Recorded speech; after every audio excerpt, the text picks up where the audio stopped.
এরপর প্রশ্ন হলো, আমি হোটেলে কাজ করি, শুনেছি মালিক হোটেল বড় করার জন্য লোন নেবেন, এই জন্য কি আমার ইনকাম হারাম হয়ে যাবে? এই প্রশ্নটি আর অনেক ভাই বোনদের। আপনি কোনো প্রতিষ্ঠানে চাকরি করছেন, যে প্রতিষ্ঠানের মালিক পক্ষ সুদি লোন নিয়েছেন ব্যবসা সম্প্রসারণ করবার জন্য।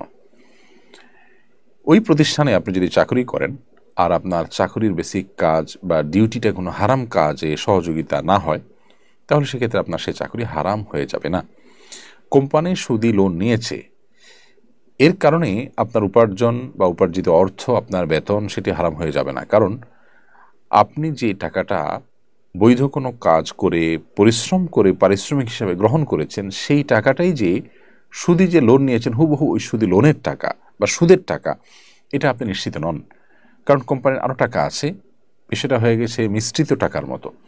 আপনি এরকম কোম্পানি যারা সুদ নির্ভর কাজ করে থাকেন বা সুদি লোন নিয়ে বৈধ বা সাধারণ ব্যবসা পরিচালনা করে থাকেন, এরকম কোম্পানিকে অ্যাভয়েড করে অন্য কোনো কোম্পানি যেতে পারলে ভালো হয় সন্দেহাতীতভাবে। কিন্তু আপনার এই উপার্জন হারাম হয়ে যাবে না।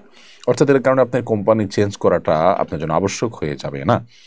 বিকজ কোম্পানি তার পুঁজির একটা অংশ সুদি লোন থেকে নিয়েছে, আপনাকে যে বেতন দিয়েছে হুবহু সেখান থেকেই দিয়েছে, নট নেসেসারি তাদের নিজস্ব টাকা আছে, অল্প হোক বেশি হোক, এবং সেটা তারা রোলিং করছেন, এবং আপনার ডিউটিটা বেসিক্যালি হালাল। সো এটার উপর ভিত্তি করে, সন্দেহের উপর ভিত্তি করেই শুধুমাত্র আপনার টোটাল উপার্জন হারাম হয়ে যাবে না। অতএব কোম্পানি সুদি কারবার করাতেই আপনি সেখানে চাকরি করলে হারাম হয়ে যাবে, ব্যাপারটি এতটা সহজে সমীকরণ করবার মতো নয়।